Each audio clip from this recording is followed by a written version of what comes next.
Assalamualaikum warahmatullahi wabarakatuh. Salam, Om Swastiastu, Namo Buddhaya, salam kebajikan. Halo sobat-sobat PPK, PP dan Pokja BKKBN. Selamat berjumpa lagi dengan saya Julianto dari podcast pengadaan barang dan jasa PUBG. Suatu media informasi pengadaan barang jasa BKKBN yang berintegritas, independen dan transparan.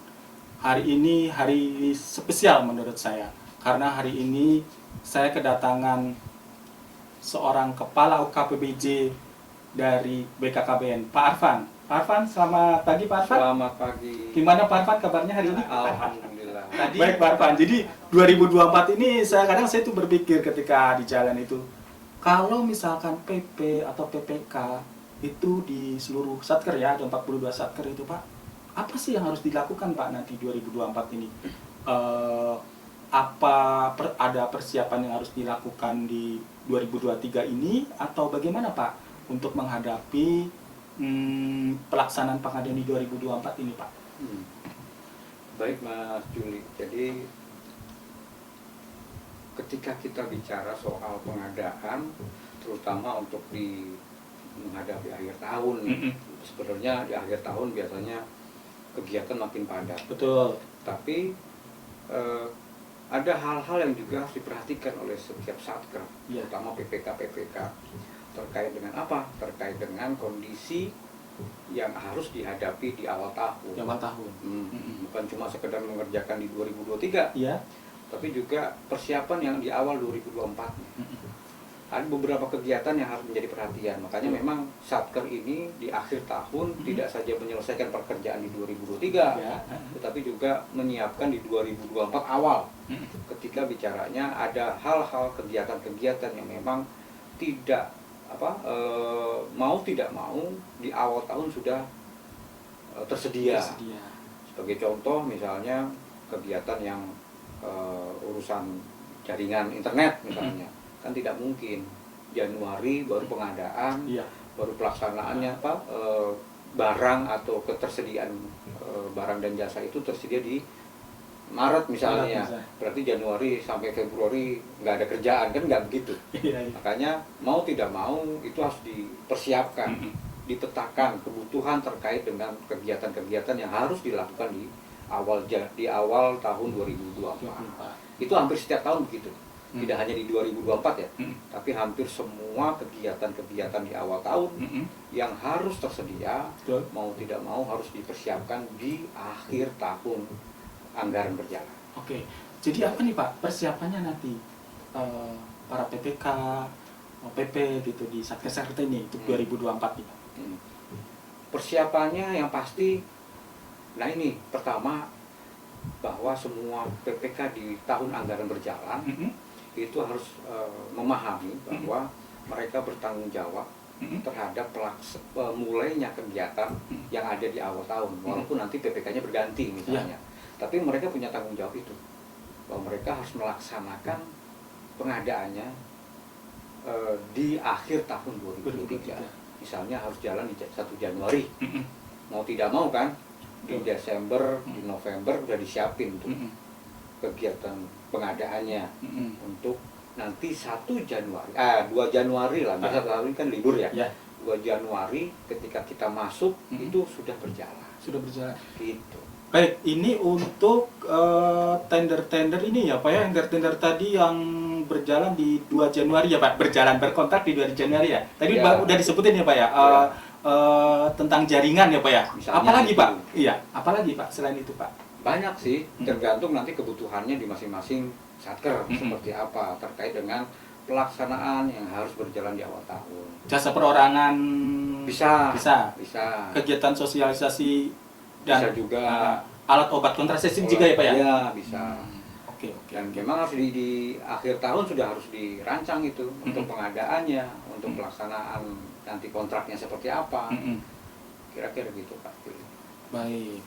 Kemudian Pak Arfan, nah biasa ya Pak ya setiap tahun ini tentang RUP nih Pak, tentang RUP. Itu gimana tuh Pak?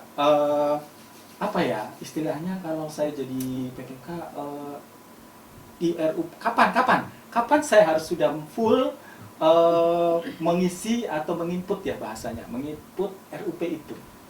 Dan siapa Pak? Dan siapa? Apakah saya misalkan sebagai PPK yang 2023 atau saya nanti yang input ada PPK tahun anggaran 2024? Kalau yang menginput, jadi ketika kita bicara sirup ya, kita bicara sirup terlebih dahulu nih. Jadi sirup ini kan akan digunakan untuk pengadaan di 2024. Ya. Maka ini harus diinput sebelum tahun berjalan. Walaupun bisa sih pada saat pelaksanaan berjalan, tetapi akan agak merepotkan memang. Sekaligus menginput semuanya bisa kita lakukan. Jadi masukkan dulu sirup dan biasanya itu dilakukan di mulai November, Desember, kira-kira begitu. Berarti November bulan depan ya Pak ya? Iya, bulan depan. Berarti tetap tanggung jawab dari PPK sekarang? Iya, tanggung jawab PPK sekarang. Karena kan PPK yang selanjutnya kan belum tahu siapa orangnya kan gitu. Betul. Tetapi yang tahu anggaran tahun depan kan termasuk PPK yang sekarang. Iya. Maka itulah yang diinput, itulah yang diverifikasi. Karena kan inputnya kan dari aplikasinya sudah terintegrasi nih dengan aplikasi Sakti. Ya. Dengan aplikasi Sakti yang otomatis sebenarnya sudah masuk ke dalam aplikasi Sirup. Tinggal kemudian PPK yang sekarang memastikan bahwa itu kegiatannya yang harus dilaksanakan di tahun 2024. Baik Pak, ini klarifikasi klarifikasi Pak ya. Sebenarnya PPK itu ya Pak ya, misalkan PPK tahun anggaran 2023 ini, itu gimana sih Pak? Apakah katanya kan ada yang bilang bahwa penunjukan PPK itu tidak terkait dengan tahun anggaran ya Pak ya? Benar. Artinya apa tuh Pak? Maksudnya saya masih belum paham nih. Mungkin teman-teman PP dan PPK di daerah juga belum paham. Itu seperti apa sih maksudnya Pak? Ya, poinnya bahwa PPK itu tidak dibatasi tahun anggaran. Tidak misalnya dia pelaku untuk tahun 2024 nih, tahun depan misalnya, sah-sah saja. Karena kan mereka jadi punya kompetensi dan seterusnya. Kira-kira gitu, Pak. Jadi tanpa harus diputuskan siapa PPK-nya tahun depan, ini tetap bisa berjalan. Iya. Kira-kira begitu. Atau sebenarnya PPK itu penggantinya atau penggantiannya itu tidak harus di Januari gitu atau gimana Pak? Enggak? Iya, tidak. Kadang-kadang karena ada sesuatu situasi di tengah tahun pun masih bisa, tengah tahun anggaran itu pergantian bisa terjadi. Jadi tidak terikat dengan tahun anggaran ya Pak ya? Tidak terikat. Tidak harus Januari itu PPK ganti atau PP ganti ya Pak ya? Tidak. Baik. Kita paham ya tentang itu ya Pak ya. Sekarang udah saya agak gitu ya maksudnya. Kemudian ada lagi nih Pak. Kalau misalnya tadi kembali ya Pak ya ke tender-tender ini tadi ya, yang jaringan, sosialisasi, alat obat kontrasepsi, kemudian jasa perorangan, itu kan kalau satker punya tender-tender seperti itu kira-kira kapan harus diajukan ke UKPBJ? KAK-nya, ya itu kan Pak ya biasanya PPK kan selalu mengirimkan ke AK spek teknisnya, kemudian rancangan kontraknya dan dokumen pendukung lainnya lah gitu. Kira-kira kapan nih? Udah bulan ini nih Pak. Kira-kira ini udah 20 Oktober nih. Gimana tuh Pak? Kalau saya melihatnya bahasanya secepatnya. Secepatnya? Iya. Kenapa? Karena kan nanti ada pembahasan tersendiri lagi itu terkait dengan pelaksanaannya. Misalnya pada saat nanti PPK mengajukan itu, kan akan direview sama Pokja. Akan prosesnya akan cukup makan waktu juga untuk membahas misalnya ketika kita bahwa PPK mengajukan, kemudian Pokja akan melakukan review terhadap dokumen-dokumen yang diajukan. Dan itu biasanya butuh waktu yang lumayan dalam hal pembahasan. Itu baru bicara pembahasan. Makanya kalau mengejar kegiatan di awal tahun sambil menunggu tapi kan kondisi RKKR kan sudah mulai kemarin di mana di pelaksanaan perencanaan Koren 2 kan sebenarnya sudah kelihatan. Sudah kelihatan ya Pak? Sudah kelihatan. Tinggal kemudian PPK menyiapkan hal-hal yang sifatnya teknis seperti KAK tadi. Kemudian berarti kalau bicara KAK bicara spesifikasi teknisnya seperti apa. Kemudian juga tadi yang sudah disebutin rancangan kontrak dan seterusnya. Itu harus disiapkan. Apalagi kalau sifatnya nanti tender. Maka mau nggak mau PPK akan mengajukan ke Pokja atau UKPPJ, UKPPJ kemudian membentuk Pokja, maka Pokja itu yang akan mereview semua dokumen yang diberikan oleh PPK dan tidak menutup kemungkinan akan terjadi diskusi. Ya. Gitu. Nah, pada saat diskusi itulah yang butuh waktu biasanya, text time-nya cukup lumayan. Oh, iya iya. Belum lagi cuma pengadaan bukan dia doang loh ya. Iya iya. Bukan cuma satu satker, bisa jadi banyak satker yang minta melakukan pengadaan. Iya, kira-kira begitu. Jadi di UKPBJ siap ya Pak ya kalau misalnya PPK mulai bergerak nih, misalnya udah tanggal 20 mulai, mungkin tanggal 1 November itu udah mulai bergerak nih Pak, menyiapkan KAK, spek, kemudian rancangan kontraknya, kemudian kirim ke UKPBJ. Anak buah Bapak udah siap ya ini untuk mereview ya Pak ya, untuk mereview kemudian melakukan pemilihan penyedia gitu ya? Iya, siap. Oke, baik Pak Arfan. Kemudian dan yang menarik juga KPBJ November ini juga akan melakukan pekan pengisian sirup. Pekan pengisian sirup? Iya. Berarti pekan 1 minggu Pak ya? Sekitar satu minggu. Oke. Untuk itu, walaupun ada jeda tambahan waktu ketika teman-teman memang belum siap. Tapi poinnya itu kalau bisa dimanfaatkan semaksimal mungkin oleh PPK. Pekan pengisian sirup ya Pak? Pengisian sirup ini. Gimana tuh Pak? Apakah PPK-PP datang ke pusat, diundang bisa dengan biaya pusat atau biaya sendiri atau gimana Pak? Kalau yang itu biaya masing-masing. Masing-masing ya. Tetapi poinnya pada saat itu kami menyiapkan tim yang siap membantu rekan-rekan dalam pengisiannya. Termasuk bicaranya soal bagaimana rekan-rekan menyiapkan perencanaan terkait dengan pengadaan-pengadaan yang akan dilakukan. Kira-kira begitu ya.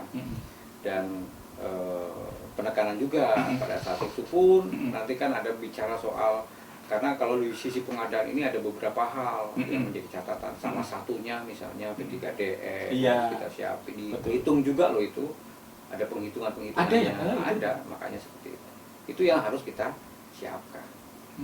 Dan rekan-rekan PPK mau tidak mau harus nyiapin itu. Dan ke depan harapannya sirup kita 100%, tidak yang seperti yang sebelum-sebelumnya nih. Makanya ke depan sasaran kita adalah sirup ini terisi 100%. 100% ya Pak ya, mudah-mudahan ya Pak ya. Iya. Dengan pekan apa tadi Pak? Pekan pengisian sirup itu mudah-mudahan sirup BKKBN itu adalah merupakan salah satu KL yang bisa 100% ya Pak ya. Amin ya Rabbal Alamin. Baik Pak Arfan. Kemudian di tahun 2024 juga nih Pak Arfan. Ini 2002 apakah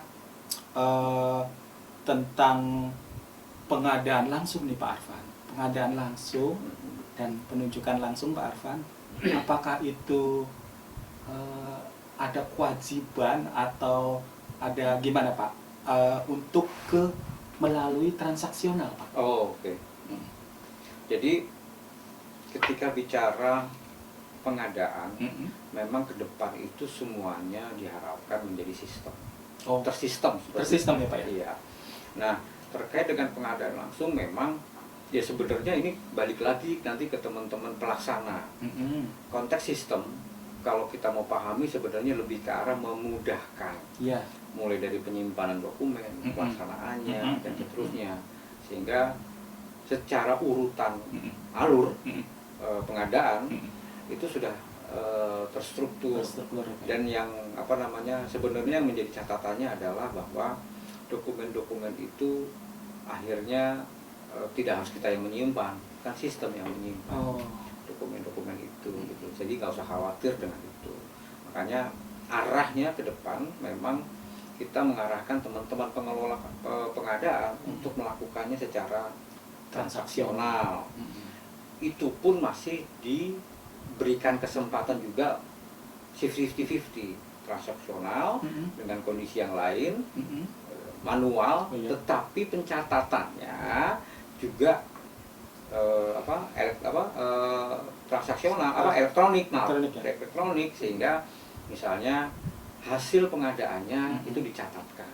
Supaya apa? Ya lebih ke arah keamanan dokumen. Kemudian juga memudahkan. Kenapa? Makanya ini pentingnya pengisian sirup. Ketika sirup sudah terisi, maka otomatis pengadaan kan bisa kita tinggal klik lah bahasanya. Tinggal klik, kemudian memastikan pengadaan A itu tercatatkan di dalam. Baik, jadi transaksional itu seperti paperless gitu ya Pak ya? Iya, seperti itu. Jadi sifatnya paperless, mengurangi kebutuhan kita terhadap kertas lah ya. Dan semua itu udah terekam di transaksional di aplikasi LPSE itu ya? Iya. Oh, itu sebenarnya membantu sekali ya Pak ya dalam pekerjaan PP ya, kalau pengadaan langsung kan PP ya Pak ya? PP dan PPK lah ya, PPK. Dalam menyimpan dokumen-dokumen tinggal klik aja nanti dia keluar atau... Iya, seperti itu. Sebenarnya memudahkan. Karena ada beberapa komponen di kita yang sudah menjalankan itu. Dan menurut mereka informasi yang kami dapatkan sangat membantu. Dan nggak usah mikirin dokumen-dokumen yang tebal-tebal itu. Kira-kira gitu. Cuma ini kan bicara perubahan mindset. Betul, nih. perubahan mindset dari yang tadinya manual kemudian menjadi elektronik kan butuh waktu ya untuk membiasakan bahwa hal ini tuh sebenarnya memudahkan. Malah kemarin ketika kita tanya nggak mau balik lagi ke manual, nggak mau, enakan begini gitu. Ada yang seperti itu ya Pak? Ada. Berarti ada yang sudah melakukan pengadaan langsung ini secara manual ada. Ada ya? Di BKKBN ini? Iya. Sudah ada. Nanti suatu ketika kita undang Pak di podcast, kita undang dia testimoni atau dia kebaikan-kebaikan atau keuntungan-keuntungan melakukan pengadaan langsung melalui transaksional. Kita undang ya Pak ya? Cakep banget itu. Jadi dia bisa memberikan pencerahan lah ke teman-teman PP dan PPK lain di Indonesia ini bahwa transaksional itu ya sebenarnya tidak susah ya Pak ya. Nggak sulit. Dan bisa dilakukan. Tinggal mau atau tidak mau mungkin gitu ya Pak. Betul. Baik Pak Arwan. Dan itu juga bagian dari ini Mas Juli. Jadi itu juga bagian dari kita meningkatkan indeks tata kelola pengadaan barang dan jasa di BKKBN, karena itu juga bagian dari salah satu penilaiannya. Kalau itu masih rendah, maka indeks tata kelola kita juga kan masih tetap rendah. Itu juga yang harus kita kejar supaya teman rekan-rekan dengan kesadaran nih bahwa pelaksanaan secara transaksional ini sebenarnya sangat membantu. Cuma persoalannya adalah karena terbiasa dengan manual, memang butuh waktu untuk membiasakan dengan digital. Kira-kira gitu sih.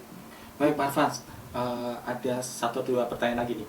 Jadi kalau swakelola itu bagaimana nih Pak di 2024 nih Pak? Swakelola itu butuh MOU kan Pak ya? Butuh MOU kan tentunya. Nah itu berarti kalau misalnya dia swakelolanya di 2024 berarti dia harus MOU-nya harus disusun mulai dari sekarang atau seharusnya begitu.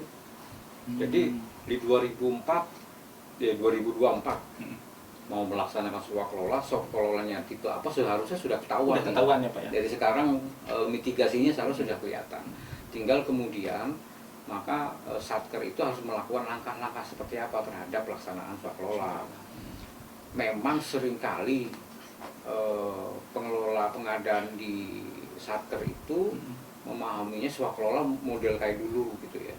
Ada beberapa perubahan-perubahan termasuk bicara di peraturan lembaga FKPP bahwa swakelola itu aturannya seperti ini loh, urutannya seperti ini. Maka ketika bicara akan melakukan itu mitigasilah, mitigasi dulu, letakkan hal-hal apa saja yang harus dilakukan karena swakelola memang agak ribetnya nanti di pelaksanaan administrasi. Dan itu sangat penting. Kelihatannya sepele, tapi itu penting banget itu.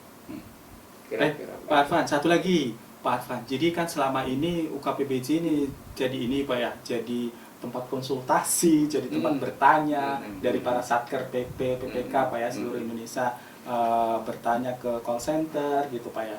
Nah sebenarnya nih Pak, kesiapan UKPBJ nih Pak ya di dalam pendampingan pengadaan di tahun 2024 nih Pak. Seperti apa Pak kesiapannya Pak UKPBJ? kebetulan nih Bapak selaku kepala UKPBJ nih, pas nih saya menanyanya. Silakan Pak. Yang pasti UKPBJ punya amanatnya itu. Salah satunya adalah pengelolaan pengadaan. Di dalamnya juga ada terkait dengan konsultasi dan pendampingan dan SDM. Betul. Dan hal-hal itu tidak lepas tuh. Makanya memang bicara kesiapan kami siap. Tetapi seringkali kan memang di dalam pengadaan itu ada isu-isu khusus gitu ya.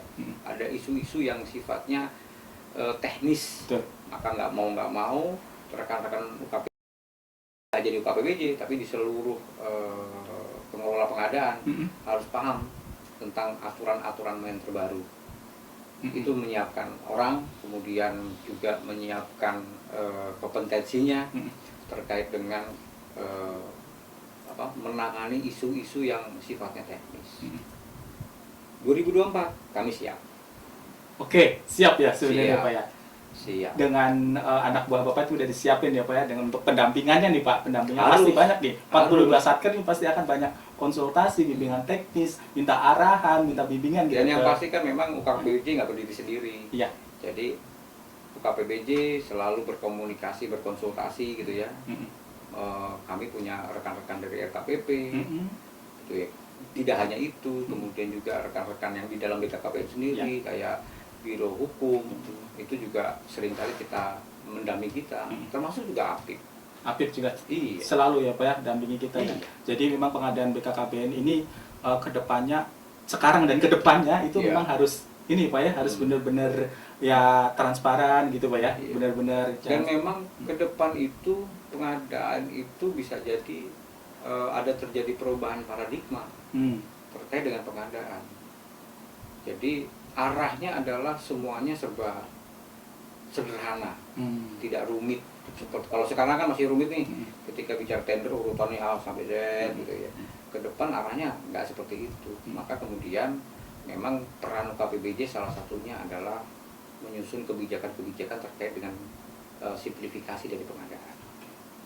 Baik Pak Arfan, saya rasa sudah cukup jelas Pak Arfan di podcast kita kali ini untuk menjelaskan bagaimana persiapan pengadaan barang jasa dari seluruh satker ini untuk tahun 2024 ya Pak ya. 2024. Jangan sampai 2024 itu ada tender atau pengadaan barang dan jasa yang telat gitu Pak ya, sehingga nggak bisa kita internetnya mati gitu Pak ya. Itu ya, jangan sampai seperti itu ya Pak. Baik Pak Arfan, terima kasih atas penjelasannya Pak Arfan. Ini sudah waktunya kita memang pengadaan barang jasa ini ke depannya memang harus di awal tahun ini udah harus, di akhir tahun dan di awal tahun depan ini memang harus sudah dipersiapkan dari awal ya Pak ya. Baik Pak Arfan, terima kasih atas kesempatannya dan penjelasannya. Baik Bapak, ketika saya bilang salam pengadaan BKKBN, mohon izin Pak Arfan nanti integritas, independen dan transparan gitu ya Pak Arfan. Siap. Baik, salam pengadaan BKKBN, integritas, independen, transparan. Terima kasih Pak Arfan. Wassalamualaikum warahmatullahi wabarakatuh.